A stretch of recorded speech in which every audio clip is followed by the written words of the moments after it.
আল্লাহু আকবার বলে নামাজে দাঁড়ানোর সাথে সাথে দুনিয়ার সব চিন্তা মাথায় চলে আসে কেন জানেন কি? আসুন আজকে আমরা সবাই জেনে নেই এবং ভিডিওটা শেয়ার করে অন্যদেরকেও জানার সুযোগ করে দিবেন। আপনি কি কখনো খেয়াল করছেন নামাজে দাঁড়ানোর আগ পর্যন্ত আমাদের সবকিছু ঠিকই থাকে, কিন্তু আল্লাহু আকবার বলে দাঁড়ানোর সাথে সাথে দুনিয়ার সব চিন্তা মাথায় চলে আসে। কখনো পুরনো কথা, কখনো ভবিষ্যতের দুশ্চিন্তা, কখনো এমন কিছু চিন্তা যা নামাজের বাইরে কখনো মাথায় আসে না। এটা কি শুধু আপনার সাথেই হয়? না, এটা প্রায় মানুষের সাথেই হয়। কারণ এটা শয়তানের সবচেয়ে বড় চেষ্টা যাতে আপনি নামাজে মনোযোগ দিতে না পারেন।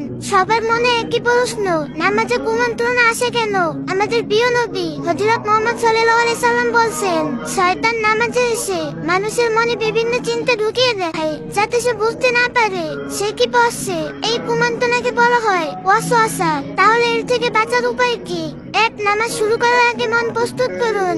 অনেকে তাড়াহুড়ো করে নামাজে দাঁড়ায়, কিন্তু নামাজে যাওয়ার আগে নিজেকে বলুন, আমি এখন আল্লাহর সামনে দাঁড়াতে যাচ্ছি। এই ছোট প্রস্তুতিকেই মনকে স্থির করে দুই, আউযু বিল্লাহ পড়ুন। নামাজ শুরু করার আগে বলুন, আউযু বিল্লাহি মিনাশ শাইতানির রাজিম। এর অর্থ, আমি অভিশপ্ত শয়তানের থেকে আল্লাহর কাছে আশ্রয় চাই। এটা শয়তানের কুমন্ত্রণা থেকে রক্ষা পাওয়ার প্রথম তাল। তিন, ধীরে ধীরে কোরআন পড়ুন। দূরত্ব পড়লে মন অন্যদিকে চলে যায়, তাই সূরা ফাতিহা ও অন্যান্য সূরা অর্থ বুঝে ধীরে ধীরে পড়ুন। চার, মন চলে গেলে আবার ফিরিয়ে আনুন। নামাজে মন চলে যাওয়া স্বাভাবিক, কিন্তু গুরুত্বপূর্ণ হলো যতবার মন চলে যাবে ততবার ফিরিয়ে আনুন। এই চেষ্টা করাটাই আসল ইবাদত। পাঁচ, সেজদায় বেশি বেশি দোয়া করুন। সেজদা হলো আল্লাহর সবচেয়ে কাছে যাওয়ার মুহূর্ত।